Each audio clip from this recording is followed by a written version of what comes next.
आज इन्हें संघर्ष सेवा समिति के बारे में मालूम चला। सच्चाई यह है कि इन्होंने अपने बच्चे की 13वीं तक नहीं कर पाई। दोनों पुत्रों की मौत से हुआ अवसाद, किसी ने नहीं दिया साथ, फिर मदद को आगे आया एक हाथ। झांसी इस संसार में हर माता पिता के लिए सबसे कष्टदायी बात होती है उनके रहते हुए उनके वंशजों की मृत्यु होना।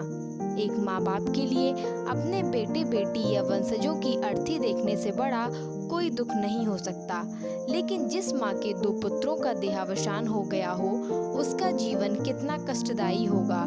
इस पर माँ के पास बच्चों की 13वीं करने का भी पैसा ना हो तो उसका जीवन कितना विषादपूर्ण व्यतीत हो रहा होगा। बिजौली की रहने वाली एक बुजुर्ग महिला जिनके पुत्र मजदूरी कर घर का खर्चा चलाते थे।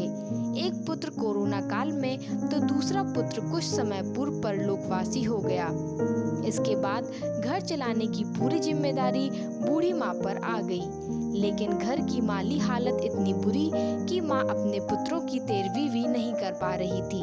सनातन धर्म में ऐसा माना जाता है कि जब तक किसी पुरुष की 13वीं और महिला की 11वीं संपन्न नहीं होती तब तक वह प्रेत योनि में भटकता रहता है, जो उसके परिजनों के लिए बहुत ही नैराश्य की बात होती है। इसलिए बूढ़ी माँ ने मदद के लिए उसने कई जनप्रतिनिधियों और समाज सेवियों का दरवाजा खटखटाया, लेकिन हर जगह से निराशा ही मिली।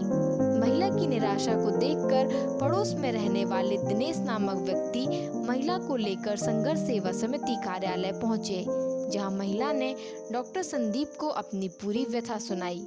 महिला की व्यथा सुनकर डॉक्टर संदीप ने संघर्ष सेवा समिति के सहयोगियों के माध्यम से 13वीं भोज कराने हेतु महिला के लिए पर्याप्त आर्थिक सहयोग किया एवं भविष्य में भी सहायता का आश्वासन दिया।